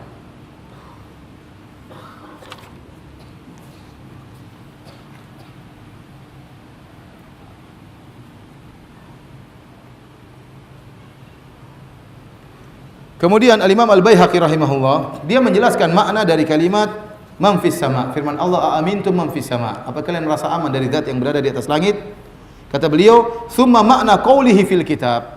Kemudian makna dari firman Allah, man fis sama, zat yang berada di langit, maksudnya man fauqas sama, yaitu yang berada di atas langit. Ini jelas Imam Baihaqi. Dan Imam Baihaqi adalah ulama besar dari mazhab Asy'ariyah, bermadzhab Syafi'i dan juga sekaligus bermadzhab Asy'ariyah, tapi Asy'ariyah mutaqaddimin. Oleh karenanya Asy'ariyah juga terbagi dua secara umum. Ada Asy'ariyah mutaqaddimin, ada Asy'ariyah mutaakhirin. Yang menolak semakin banyak menolak sifat adalah Asy'ariyah mutaakhirin, yang belakangan. Adapun madzhab Asy'ariyah mutaqaddimin yang terdahulu, mereka banyak menetapkan sifat-sifat dzatiyah. Di antaranya mereka menetapkan sifat bahwasanya Allah berada di atas. Makanya kalau datang ulama Asy'ariyah belakangan seperti Razi dan yang lainnya yang diikuti oleh orang-orang Asy'ariyah zaman sekarang di tanah air kita, mereka menyatakan Allah tidak di atas, mereka menyatakan Allah tidak ada di atas, kita katakan Anda menyelisihi ulama Asy'ariyah sebelum Anda yang terdahulu. Ya. Mana yang lebih hebat? Anda apa ulama Anda yang dahulu? Sekaligus Anda menyelisihi perkataan para salaf, sekaligus Anda menyelisihi Al-Qur'an dan sunnah Nabi sallallahu alaihi wasallam. Kalau maksud mereka Allah berada di atas, maksudnya ditakwil, oh maksudnya bukan berada di atas, tapi maksudnya begini, maka kita katakan kalau begitu terlalu banyak ayat dan terlalu banyak hadis yang harus ditakwil. Padahal mengenai Allah di atas berkaitan dengan turunnya wahyu, berkaitan dengan turunnya malaikat, berkaitan dengan doanya para hamba kepada Allah Subhanahu wa taala. Semua dalil ini harus ditakwil kalau begitu. Kalau semua dalil yang begitu banyak ini, ratusan dalil harus ditakwil, jadi Al-Qur'an bukan Arabiyyun mubin, bukan bahasa Arab yang jelas tapi enggak jelas. Kenapa semuanya harus ditakwil? Berarti asal dalam Al-Qur'an ditakwil. Padahal kita tahu bahwasanya asal dalam nusus, dalam Al-Qur'an maupun As-Sunnah adalah zahirnya. Kita tidak mentakwil kecuali kalau memang perlu ditakwil. Ada dalil yang lain. Tetapi kalau kita menyatakan bahwasanya yang dimaksud Allah tidak di atas, itu semua maksudnya begini. Padahal Nabi tidak pernah menjelaskan itu semua. Padahal di zaman Nabi ada orang Arab Badui datang, waktu hajian orang Arab Badui ikut haji sama Nabi, dan Nabi mengatakan, "Ya Allah, saksikanlah." Nabi tidak pernah menjelaskan, maksud saya nunjuk ke atas ini bukan berarti Allah di atas. Rasulullah tidak pernah mengatakan demikian. Ya. Apa yang dipahami oleh orang Badui tatkala Nabi nunjuk ke atas? Apa yang dipahami orang Badui tatkala Nabi mengangkat kedua tangannya ke atas berdoa? Orang Arab Badui. Ya mereka tahu zahirnya Allah berada di atas. Adapun perkataan ulama belakangan, maksudnya begini, ya, ini tidak pernah dijelaskan oleh Nabi sallallahu alaihi wasallam. Dan melazimkan kalau kita mentakwil ayat-ayat dan hadis-hadis tentang Allah berada di atas, maka terlalu banyak ayat dan terlalu banyak hadis yang harus kita takwil. Kalau begitu seakan-akan Al-Qur'an asalnya adalah bukan kitab yang jelas tapi kitab yang tidak jelas. Kalau ternyata Nabi mengangkat tangan, Nabi nunjuk ke atas, Nabi ke atas menjelaskan kami naik ke atas langit, semuanya ternyata maksudnya Allah tidak di atas, berarti sebenarnya Nabi membingungkan umatnya. Berarti Al-Quran bukan kitab petunjuk, tapi kitab yang menyesatkan. Kenapa? Al-Quran menafikan Allah di atas, tapi lafal-lafalnya semua menunjukkan Allah di atas. Berarti Al-Quran bukan hudan wa nur, bukan petunjuk, tapi kitab yang menyesatkan. Paham maksud saya? Ya. Kalau ternyata seluruh ayat-ayat tersebut maksudnya Allah bukan di atas, kalau gitu buat apa Al-Quran datang dengan kalimat malaikat naik ke atas, Al-Quran turun dari atas, kami mengangkat hambaku Nabi Isa ke atas, kemudian hadis-hadis yang begitu banyak, ternyata semuanya maksudnya bukan Allah di atas. Ini bukan Quran, bukan kitab petunjuk, tapi kitab yang menyesatkan hamba-hambanya. Ternyata maksudnya bukan di atas. Oleh karena yang benar Allah di atas.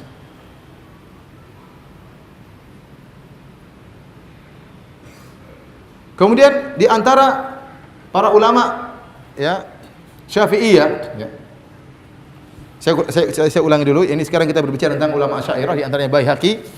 Kemudian di antara ulama Asy'ariyah yang menyatakan Allah di atas adalah Abul Hasan Al-Asy'ari. Abul Hasan Al-Asy'ari adalah pendiri mazhab Asy'ariyah. Pendiri mazhab Asy'ariyah. Dan dia di antara yang dia tetapkan adalah sifat-sifat dzatiyah. Adapun sifat fi'liyah dia tolak. Dia dahulunya Mu'tazilah, puluhan tahun dalam mazhab Mu'tazilah karena bapak tirinya adalah Mu'tazilah, sehingga dia bergelut dalam mazhab Mu'tazilah, kemudian dia taubat dan dia berusaha mengikuti mazhabnya Imam Ahmad bin Hanbal. Namun dia belum sampai pada tujuan terakhir. Masih stop di tengah jalan. Dia tidak menetapkan seluruh sifat. Sifat dzatiyah dia tetapkan, sifat fi'liyah dia tolak. Namun di antara sifat yang dia tetapkan adalah sifat Allah berada di atas arsy. Oleh karena dia menyebutkan dalam kitabnya Risalah ila Ahli Tsaghar, dia menyebutkan ijma' yang ke-9. Kata beliau, Al-Imam Abu Hasan Al-Asy'ari rahimahullahu taala, wa ajma'u ya, beliau mengatakan wa ajma'u, bahwasanya mereka telah ijma'. Kemudian beliau sebutkan perkara-perkara yang ijma', di antaranya wa annahu ta'ala fawqa samawatihi ala arsyihi duna ardihi. Bahwasanya Allah berada di atas langit yang 7, berada di atas arsy-Nya, bukan di bumi. Wa qad dalla ala dzalika biqaulihi ta'ala. Dan Allah telah menunjukkan akan hal ini dengan firman-Nya, a amintum man fis sama'i. Apa kalian merasa aman dari Allah yang berada di atas langit? Dan juga firman Allah, ilaihi yas'adul kalimut thayyibu, dan kepadanya lah kalimat yang baik naik. Kemudian juga berdasarkan firman Allah, ar-rahmanu 'alal arsy istawa, dan Allah berada di atas arsy-Nya. Wa laisa istiwa'uhu 'alal arsy istila'an kama qala ahlul qadar, dan bukanlah firman Allah istawa 'alal arsy, berada di atas arsy, bukan maknanya menguasai arsy sebagaimana perkataan orang-orang Mu'tazilah. Karena setelah Abu Hasan Al-Asy'ari berusaha menuju kepada mazhab Ahlussunnah, meskipun dia tidak berhasil secara total, dia sengaja membantah Mu'tazilah karena dia dahulu berpemahaman apa? Mu'tazilah. Oleh karena dia sering menyinggung Mu'tazilah. Di antaranya mengatakan orang-orang Mu'tazilah mentafsirkan Allah di atas arsy dengan istaula, Allah menguasai arsy. Maka dia bantah bahwasanya Allah berada di atas arsy, di atas langit yang 7, bukan di atas bumi, berada di atas arsy-Nya, dan istiwa bukan maknanya menguasai sebagaimana pendapat orang-orang Mu'tazilah. Kenapa? Lianna Allah azza wa jalla lam yazal mustawilian ala kulli syai'in, karena Allah senantiasa menguasai segala sesuatu.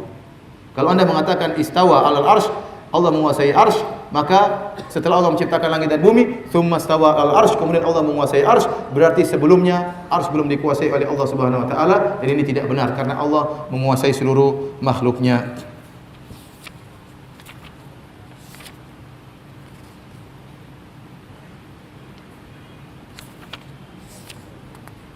Kemudian juga Abu Hasan Al-Asy'ari rahimahullah juga menyebutkan perkataan dia, karena ini perkara yang sangat mudah bagi kita untuk membantah orang-orang Asy'ariyah. Kita datangkan bukunya Abu Hasan.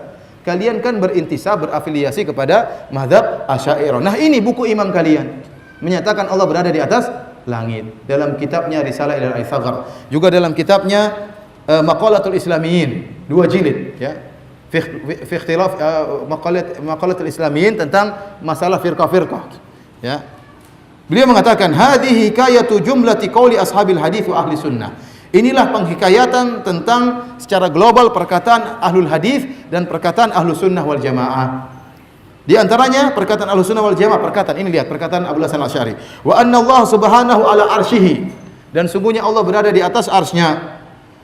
Kama qala ta'ala, sebagaimana firman Allah, ar-rahmanu 'alal arsy istawa. Ar-Rahman berada di atas arsy-Nya. Wa anna lahu yadaini bila kaif, dan Allah memiliki 2 tangan, tidak perlu tahu bagaimananya. Kama qala khalaqtu bi yadayya, aku menciptakan Adam dengan kedua tanganku. Wa kama qala bal yadahu mabsutatani, sebagaimana Allah berfirman bahkan kedua tangannya terbentang, tidak terbelenggu.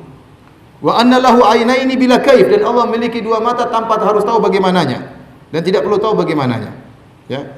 Kemudian wa anna lahu wajhan, dan Allah memiliki wajah sebagaimana firman Allah, wa yabqa wajhu rabbika dzul jalali wal ikram, dan yang tersisa adalah wajah Allah yang mulia. Ya. Jadi ini adalah mazhabnya Abul Hasan Al-Asy'ari rahimahullah dalam kitab-kitabnya. Kitab di antaranya Risalah ila Al-Faqr dan juga kitab Maqalatul Islamin. Di antara ulama Asy'ariyah adalah Al-Baqillani. Al-Baqillani wafat pada tahun 403 Hijriah. Ulama-ulama besar, ulama mutaqaddimin. Dalam kitabnya Al-Ibanah, ya, beliau mengatakan, "Fahal taquluna innahu fi kulli makan? Qila ma'adzallah bal huwa mustawin ala arsyihi." Apakah kalian mengatakan Allah berada di segala tempat? Maka dikatakan Maha Suci Allah. Bal huwa mustawin ala arsyihi. Sungguhnya Allah berada di atas arsy-Nya. Kama akhbara fi kitabi, sebagaimana Allah kabarkan dalam kitabnya, Ar-Rahmanu 'alal arsy istawa. Allah di atas arsy-Nya beristiwa. Wa qala ilaihi yas'adul kalimut thayyibu, dan naik kepada Allah kalimat-kalimat yang baik. Dan Allah berfirman, a amintum man fis sama, apakah kalian merasa aman dari zat yang berada di langit.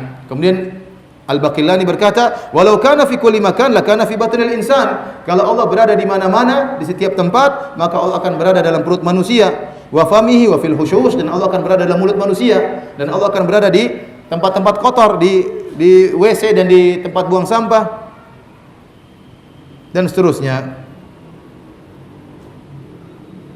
Kemudian dia mengatakan kalau Allah berada di mana-mana, wa yasihu an yurghab ilaihi ila nahwil ardi wa ila khalfina wa yaminina wa shamalina. Kalau Allah berada di mana-mana, maka kita boleh berdoa ke arah depan, ke arah samping kiri, ke arah belakang. Tetapi ternyata orang tatkala berdoa kemana? Ke arah atas. Dan ini logika yang benar dari Al-Baqillani, dan dia ulama Asy'ariyah terdahulu. Ya. Kemudian Al-Imam Al-Baihaqi tadi telah kita sebutkan. Jadi ulama-ulama Asy'ariyah yang belakangan memang benar. Ada sebagian ulama Asy'ariyah atau yang terpengaruh dengan mazhab Asy'ariyah yang mengingkari Allah berada di atas langit. Contohnya Imam Nawawi rahimahullahu taala. Tapi kita katakan seperti Ar-Razi, ya. Tapi kita katakan mereka salah dalam hal ini. Mereka menyelisih perkataan salaf, mereka menyelisih Al-Quran dan Sunnah, dan mereka menyelisih ulama terdahulu sebelum mereka. Oleh karenanya ada buku risalah baru ditulis sekarang, ya, saya baru beli kemarin, tentang disertasi atau tesis tentang penyelisihan ulama Syafi'iyah belakangan yang menyelisih ulama Syafi'iyah yang terdahulu dalam masalah akidah. Ya. Oleh karenanya ulama Syafi'iyah terdahulu mereka menyatakan Allah berada di atas langit. Di antaranya Al-Imam Syafi'i rahimahullahu taala yang sebagaimana tadi telah kita nukilkan, yaitulah mazhab Imam Syafi'i dan juga mazhab Imam Ahmad bin Hanbal. Demikian juga tadi perkataan Al-Baihaqi, dia juga ulama dari mazhab Syafi'iyah. Kemudian di antaranya Al-Imam Az-Zahabi. Kemudian juga Abul Hasan Al-Hikari dan Al-Hafidz Abu Muhammad Al-Maqdisi. Kemudian di antaranya Al-Barzanji, ya, banyak ulama-ulama Syafi'iyah yang menyatakan Allah berada di atas. Di antaranya Ibnu Khuzaimah. Ibnu Khuzaimah wafat pada tahun 311 Hijriah. Dan ini ulama besar dalam mazhab Syafi'iyah. Dan Imam Nawawi rahimahullah memuji Al-Imam Ibnu Khuzaimah. Beliau berkata, Imam Ibnu Khuzaimah al-ma'ruf bi imamil a'immah. Beliau adalah seorang yang dikenal dengan imamnya para imam. Ini dipuji oleh Imam Nawawi, ahli hadis.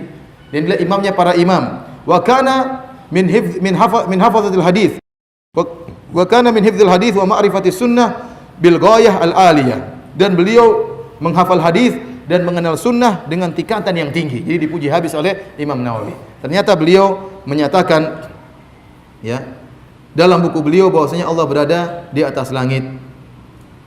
Di antaranya beliau menukil perkataan Aisyah radhiyallahu taala anha. Aisyah pernah berkata, "Subhana man wasi'a samul aswat, fasami Allah azza wa jalla kalamal mujadilah, wa huwa fawqa sab'a samawat mustawin ala arsyihi, wa qad khafiya ba'du kalamiha ala man hadaraha wa qaruba minha." Maha suci Allah yang pendengarannya meliputi seluruh suara, sampai-sampai Allah yang berada di atas langit mendengar tentang seorang wanita yang sedang mengeluhkan tentang suaminya. Padahal orang-orang yang berada dekat wanita tersebut masih samar perkataan wanita tadi, bahkan ada yang tidak dengar. Tapi Allah yang berada di atas langit, mengetahui perkataan wanita tersebut. Ini perkataan Aisyah radhiyallahu taala anha. Kemudian beliau mengomentari hadis ini, ya. Hadis juga Rasulullah SAW bersabda, "Wa idza sa'altumullah fas'alullaha al-firdaus." Jika kalian minta kepada Allah, mintalah surga Firdaus. Fa innahu wasatul jannah. Karena surga Firdaus berada di tengah surga yang paling tengah. Wa alal jannah, dan dia yang paling tengah dan paling tinggi. Wa fawqahu arsyur rahman, dan di atas surga Firdaus ada arsy-Nya Allah Subhanahu wa taala. Kemudian Ibnu Khuzaimah berkata, "Fal khabaru yusarrihu anna arsy rabbina fawqa jannatihi." Maka hadis tersebut dalam Sahih Al-Bukhari tadi telah menegaskan bahwasanya arsy-Nya Rabb kita berada di atas surganya. Wa qad a'lamana jalla wa ala annahu mustawin ala arsyihi, dan Allah juga telah mengabarkan kepada kita bahwasanya Allah berada di atas arsy-Nya. Fa khaliquna alin fawqa arsyihi alladhi huwa fawqa jannatihi. Maka pencipta kita lebih tinggi berada di atas arsy-Nya, yang arsy-Nya itu berada di atas surganya. Intinya para hadirin Allah Subhanahu wa taala, banyak sekali perkataan ulama Syafi'iyah yang tidak mungkin kita nukilkan seluruhnya, yang semua menyatakan adalah Allah berada di atas arsy. Cukup bagi kita buku yang ditulis oleh Imam Zahabi, judulnya Al-Ulu li Alil Ghaffar. Sifat ketinggian Allah, yang itu sekarang dicetak 2 jilid, menukil puluhan atau bahkan mungkin lebih dari 100 perkataan ulama tentang bahwasanya Allah berada di atas arsy. Dan kita dapati perkataan para sahabat, perkataan Rasulullah SAW, perkataan para ulama salaf, semuanya mengatakan Allah berada di atas arsy. Tapi para hadirin Allah Subhanahu wa taala, di akhir pembahasan kita ingin menyinggung sebagian syubhat, ya, yang dilontarkan oleh orang-orang yang menolak Allah berada di atas arsy, ya. Sebagian sudah kita singgung, namun tidak mengapa kita runtutkan kembali, ya. Di antaranya misalnya mereka mengatakan dengan logika mereka, seandainya Allah berada di atas arsy, berarti Allah butuh kepada arsy, karena yang di atas butuh kepada yang di bawah. Dan syubhat ini disampaikan oleh Razi dan juga dinukil oleh orang-orang Asy'ariyah zaman sekarang. Logika mereka, Allah berada di atas arsy berarti Allah butuh kepada arsy yang berada di bawahnya. Dan kalau Allah berada di atas arsy berarti Allah lebih kecil daripada arsy, karena biasanya yang di atas lebih kecil daripada yang di bawah. Bantahannya kita mengatakan itu tidak lazim. Bisa jadi yang di atas lebih besar daripada yang di bawah, dan bisa jadi yang di atas tidak butuh kepada yang di bawah. Contohnya antara langit dan bumi. Langit dan bumi sama-sama makhluk. Langit lebih tinggi daripada bumi, dan langit lebih luar dan lebih besar daripada bumi. Bahkan langit tidak butuh kepada bumi. Allah mengangkat langit bi ghairi amadin tarawunaha, tanpa ada tiang yang menyangga langit dari bumi. Ini dalil bahwasanya yang di atas tidak mesti butuh yang kepada yang di bawah. Yang di atas tidak mesti nempel kepada yang di bawah. Yang di atas tidak mesti kecil daripada yang di bawah. Buktinya langit lebih besar daripada bumi padahal dia di atas. Langit tidak butuh kepada bumi padahal dia di atas, dan langit tidak nempel kepada bumi padahal dia di atas. Maka apalagi pencipta kita Allah Subhanahu wa taala. Kenapa mereka selalu menolak sifat? Sebelum mereka menolak sifat, mereka mentasbih. Oleh karenanya para ulama mengatakan kullu mu'attil musyabbih. Setiap orang yang menolak sifat pasti dia menyamakan Allah, menganalogikan Allah dengan makhluk, baru kemudian dia menolaknya. Dia bayangan dia kalau begitu seperti makhluk, maka dia tolak. Padahal kita tahu tidak mesti sama antara, dan harus berbeda antara Allah dengan apa? Makhluk. Contohnya mereka mengatakan kalau Allah turun ke langit ke dunia, berarti Allah turun seperti orang yang turun dari kursinya atau orang turun dari mimbarnya. Tidak ada Ahlussunnah pernah mengatakan demikian.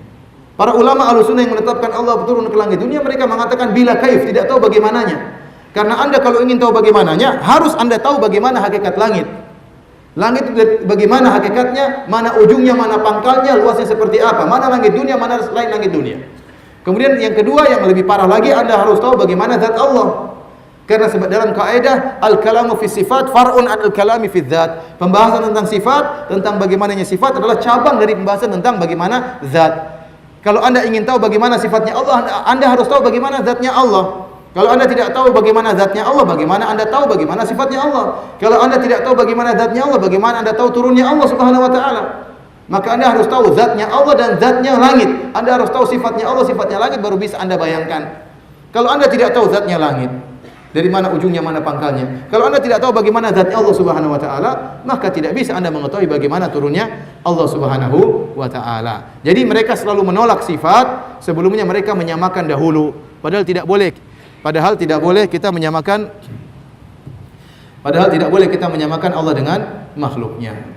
Di antara syubhat mereka, ya, mereka mentakwil tadi telah kita sebutkan, Ar-Rahmanu 'alal 'arsy istawa, katanya istawa artinya istaula. Bahwasanya istaula bukan artinya Allah berada di atas arsy, tapi Allah menguasai arsy. Tadi telah kita bantah dari penukilan perkataan Al-Baqilani atau perkataan Al-Baihaqi. Tadi telah kita sebutkan bahwasanya Allah senantiasa menguasai perkataan Abu Hasan Al-Asy'ari. Abu Hasan Al-Asy'ari mengatakan Allah senantiasa menguasai seluruh makhluknya. Kalau kita mengatakan maksudnya Allah menguasai arsy, padahal ayatnya tsumma stawa 'alal arsy, kemudian Allah menguasai arsy. Kelazimannya berarti sebelumnya arsy di luar dari kekuasaan Allah, dan ini adalah kekufuran. Berarti ada makhluk yang tidak dikuasai oleh arsy, dia tidak dikuasai oleh Allah, dan ini adalah kekufuran. Padahal seluruh makhluk dikuasai oleh Allah Subhanahu wa taala. Di antara syubhat mereka yang mereka sampaikan, kata mereka istiwa maknanya 7. Jadi telah kita sebutkan, benar secara bahasa istiwa maknanya 7. Tetapi tatkala istiwa digandeng dengan kata gandeng ala, itu maknanya cuma 1, yaitu berada di atas. Ya. Oleh karenanya istiwa bisa maknanya 7, tergantung kata gandengnya, tergantung konteksnya. Tapi kalau sudah ada digandeng dengan istawa ala, maka maknanya hanya 1, yaitu di atas. Kemudian di antara syubhat mereka, kata mereka, kalau Allah di atas, kemudian penduduk bumi sebelah utara mengangkat tangan ke atas, kemudian penduduk bumi sebelah selatan mengangkat tangan ke bawah, berarti Allah di bawah dong. Ini syubhat mereka. Kata kita jawaban kita bahwasanya, ya, bumi ini bulat, ya. Kemudian namanya atas itu adalah semakin jauh dari apa? Dari bumi. Semakin menjauh dari bumi namanya atas. Oleh karenanya orang mengukur atas dengan misalnya di atas permukaan air. Ini di atas permukaan air, mau airnya di utara, di timur, selatan, tetap saja pengukurannya dari di atas permukaan air. Seandainya bumi ini bulat, kemudian ada bangunan di atas permukaan air, di atas kita tingginya 10 meter. Kemudian di bawah kita 100 meter. Mana yang lebih tinggi? Yang ini apa yang ini? Yang ini apa yang ini? Yang ini, karena pengukuran atas itu dari atas permukaan air laut, ya.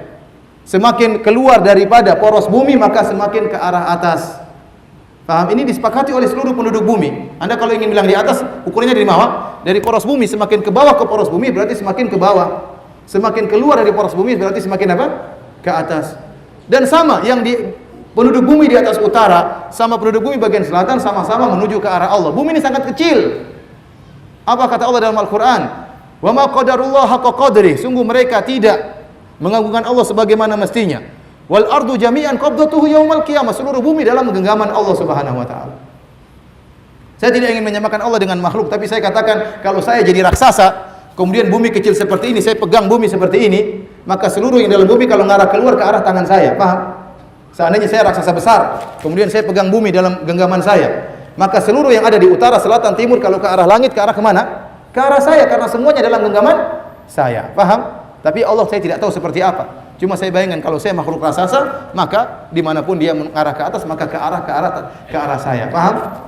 Dan Allahu Akbar, Allah maha besar. Jadi yang di arah utara maupun arah selatan, waktu berdoa ke arah atas sama-sama ke arah siapa? Ke arah Allah Subhanahu wa taala. Tapi di antara mereka berkata, sungguhnya langit itu bukan arah Allah, tapi itu kiblatnya doa. Kiblatnya doa. Kenapa orang ke arah langit? Karena memang kiblatnya doa, bukan menunjukkan Allah di atas. Ini dusta. Kalau kita berdoa menghadap kiblat, tetap aja ke kiblat, kan? Kiblat kalau kita berdoa ke arah mana? Ke arah kiblat. Masalah langit merasa urusan lain. Masalah kita mencari Tuhan kita. Tetapi kalau kita berdoa disunahkan menghadap mana? Menghadap kiblat. Jadi kiblat orang berdoa tetap saja ke kiblat ke Mekah. Paham?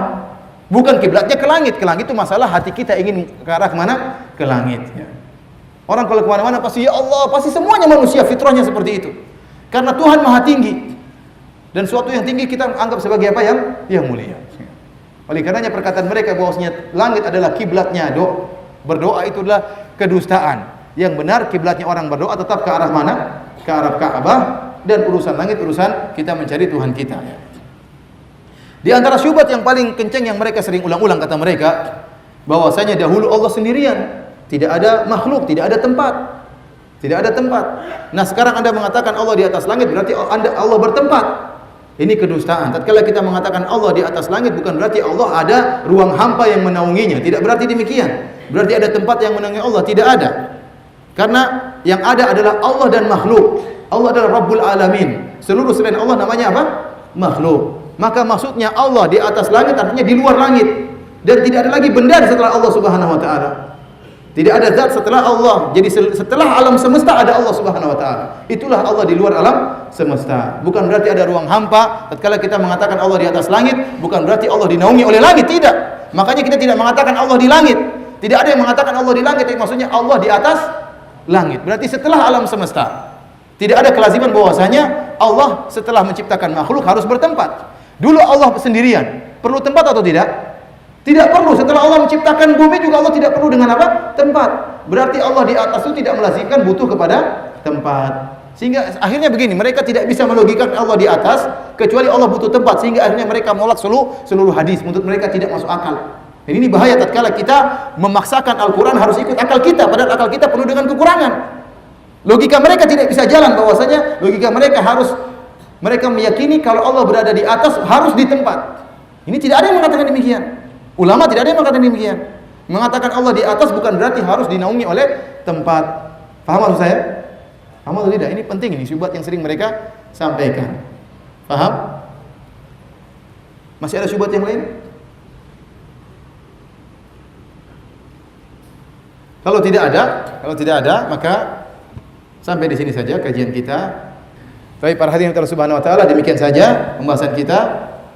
Selanjutnya kita buka tanya jawab ya. Ini kertas edit korban tadi ya. Mohon maaf ya, bukan maksudnya tadi.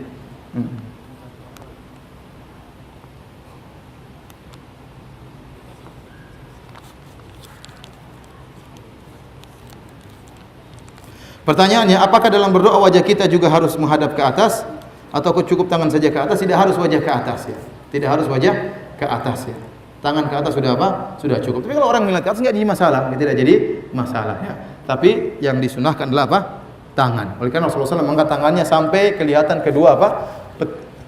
Putih kedua ketiak beliau sallallahu alaihi wasallam sambil mengadahkan tangan ke atas. Dan hadisnya datang dalam masalah tangan. Innallaha hayyun karim yastahyi min abdihi idza rafa'a yadayhi ilaihi. Sungguhnya Allah malu jika hambanya mengangkat kedua tangannya ke arahnya. Berarti yang disunahkan apa? Adalah tangan. Terkadang orang terbawa sampai kemudian lihat ke atas juga tidak jadi masalah. Tapi yang disunahkan apa? Adalah tangan. Wallahu a'lam bishawab.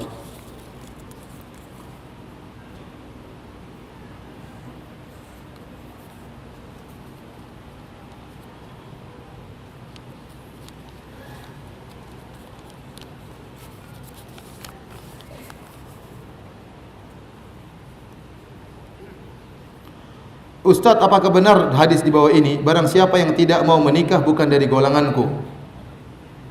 Bukan begitu hadisnya. Hadisnya ini boleh kita meriwayatkan hadis dengan makna kalau kita maknanya pas ya. Tapi kalau maknanya tidak pas maka tidak boleh ya. Yang dalam hadisnya man raghiba an sunnati, barang siapa yang benci sunnahku, yang benci pernikahan. Ada orang tidak menikah bukan berarti dia benci kepada pernikahan. Seperti disebutkan sebagian ulama terkenal ya, tidak menikah karena mereka takut tidak bisa misalnya memenuhi kebutuhan istrinya. Contohnya Ibnu Taimiyah rahimahullah meninggal dalam kondisi belum menikah. Kenapa? Beliau sering berjihad, beliau sering dipenjara. Nah, kalau punya istri gimana nanti?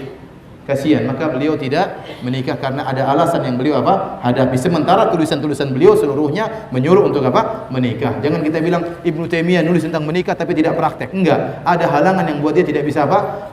Untuk menikah karena beliau sering berjihad, beliau sering dipenjara, beliau sering bersafar, khawatir melalaikan apa? Istrinya sehingga beliau tidak menikah. Itu di antara penjelasan para ulama, wallahu alam bishawab. Jadi beda antara orang tidak mau menikah karena ada alasan tertentu. Misal dia punya penyakit, dia tidak ingin menzalimi istrinya.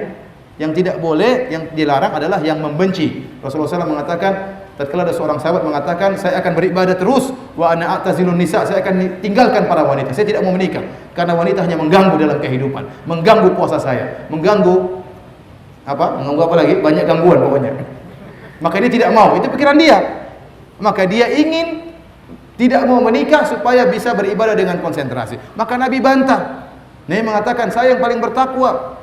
Wa ana atazawwajun nisa, dan saya menikahi para wanita, bukan cuma satu, saya nikahi para wanita. Kemudian Rasulullah SAW tutup hadisnya dengan mengatakan, faman raghiba an sunnati falaysa minni, barang siapa yang benci sunnahku maka bukan dari golonganku. Seakan-akan Nabi ingin menjelaskan bahwasanya agama itu bukan pakai perasaanmu, bukan pakai pikiranmu, tapi agama itu ada porsinya. Ada porsi untuk beribadah, ada porsi untuk menikah, ada porsi untuk perkara dunia, ada porsi untuk perkara akhirat ya. Barang siapa yang berlebihan dalam satu porsi, dia akan melalaikan porsi yang lain. Ini tadi sudah. Ustaz, bagaimana dengan pernyataan Allah tidak memiliki ruang dan waktu? Ya.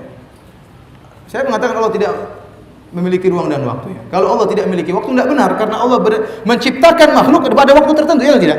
Allah dahulu sendirian, kemudian lewat beberapa waktu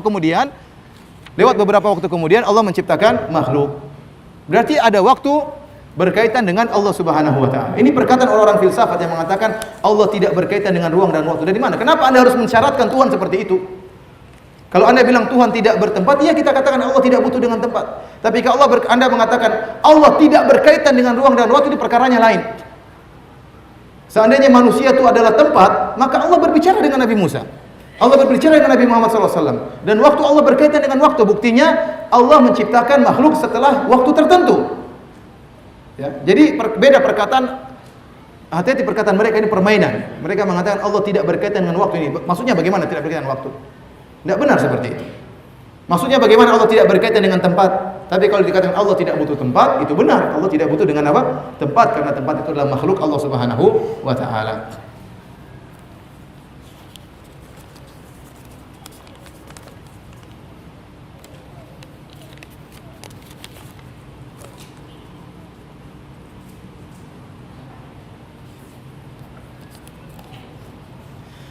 Saat berdialog dengan Allah, mata melihat ke tempat sujud, dilarang melihat ke atas. Kita sholat tidak boleh melihat ke atas karena kita sedang mengagungkan Allah, sedang kita merendah kepada Allah Subhanahu wa taala ya. Dan tidak juga tatkala Anda sujud kemudian Anda mengangkat kepala, tidak perlu. Namun itu bukan berarti Allah tidak di atas ya. Jangan sebagian orang melihat satu dalil kemudian membuang seluruh dalil.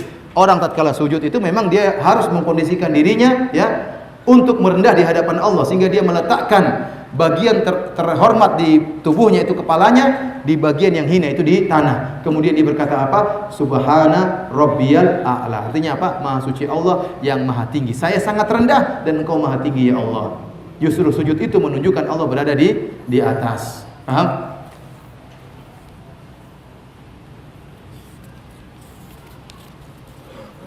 Ini tadi sudah saya bantah juga.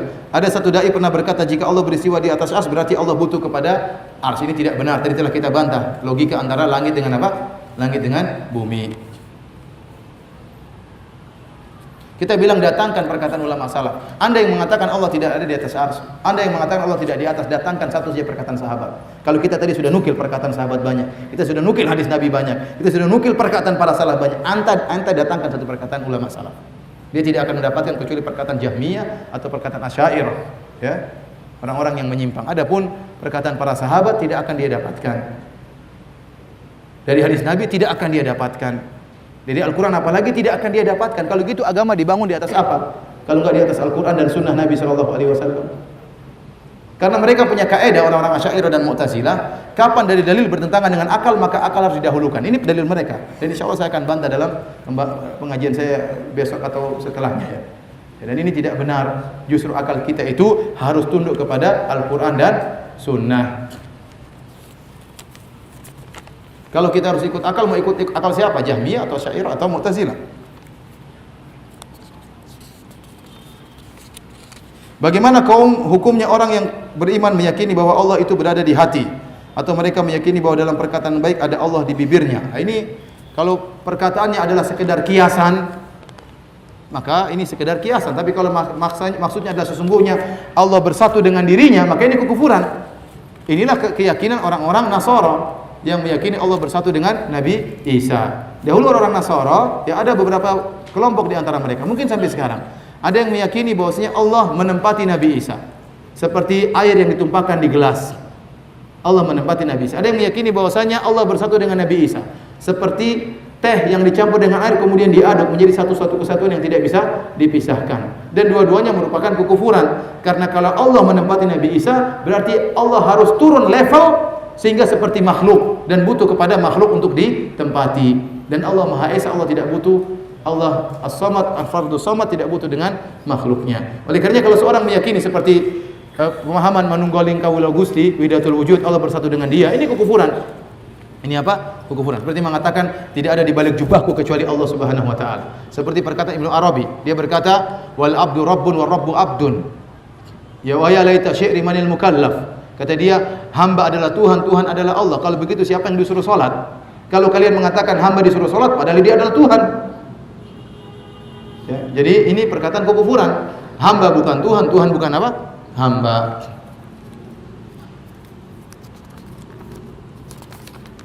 Saya pernah bertemu dengan seorang kisah lama ya, sekitar saya masih di Irian Jaya, masih di Sorong. Waktu saya masih SMA, saya sholat, saya misalnya ada orang sholat selalu khusyuk, sholatnya baik ya.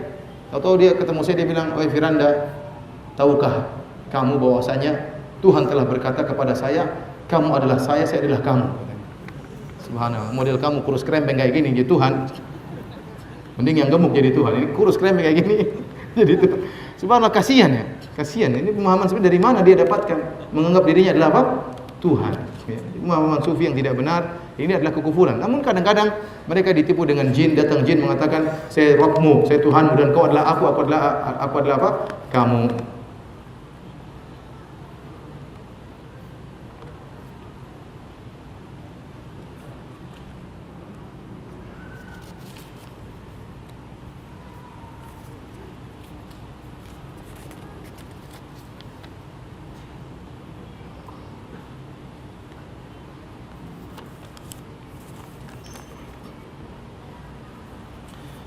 Ustaz, apakah sunnah wajib diimani oleh setiap muslim? Iya, namun namanya kita sunnah bertahap. Setiap sunnah yang sahih yang sampai kepada kita harus kita imani. Karena itu sabda Nabi SAW.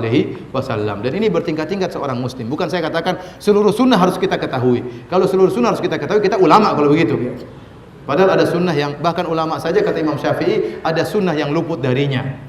Imam Syafi'i mengatakan tidak ada ulama yang mengetahui seluruh sunnah, pasti ada sunnah yang luput darinya. Maksudnya setiap sunnah yang sahih yang sampai kepada kita wajib untuk kita imani. Karena itu perkataan Nabi SAW, dengan syarat itu sunnah yang sahih. Ustaz, apakah di Indonesia ada kelompok Jahmiyah? Kalau ingin mengaku Jahmiyah ini kelompok yang dibenci oleh Asy'ariyah dan dibenci oleh Mu'tazilah. Mereka mengaku bantah Jahmiyah. Namun ternyata pada kenyataannya ada ya kesamaan antara Asy'ariyah dengan Mu'tazilah dengan Jahmiyah, sama-sama menolak sifat-sifat Allah, dan di antaranya sama-sama menolak Allah berada di atas ya. Jadi kalau dikatakan ada kelompok Jahmiyah, jawabannya tidak ada. Tapi apakah ada orang yang terpengaruh dengan pemikiran Jahmiyah? Jawabannya ada. Seperti orang-orang Asy'ariyah.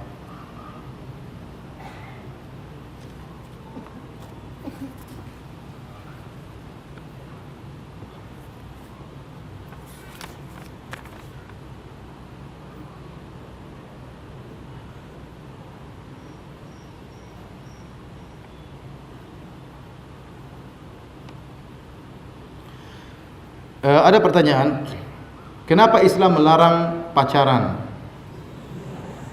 Katanya pacaran itu enggak baik, berdosa dan bisa kena murka dan azab Allah.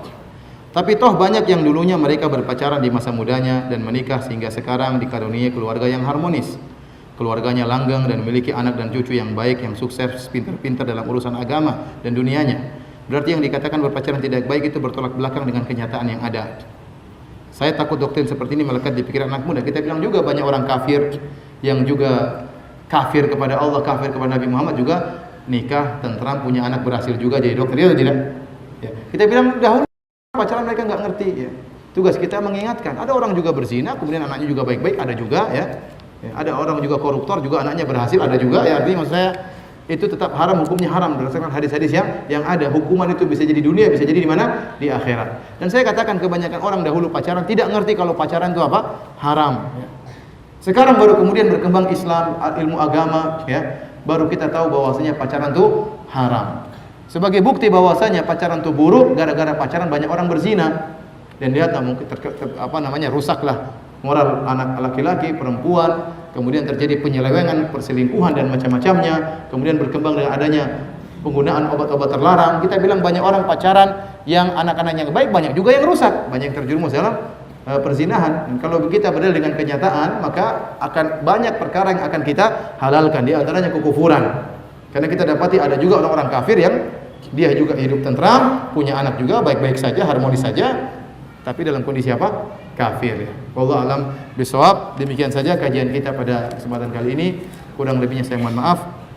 Subhanakallah bihamdik asyhadu an la ilaha illa anta astaghfiruka wa atubu ilaik. Assalamualaikum warahmatullahi wabarakatuh.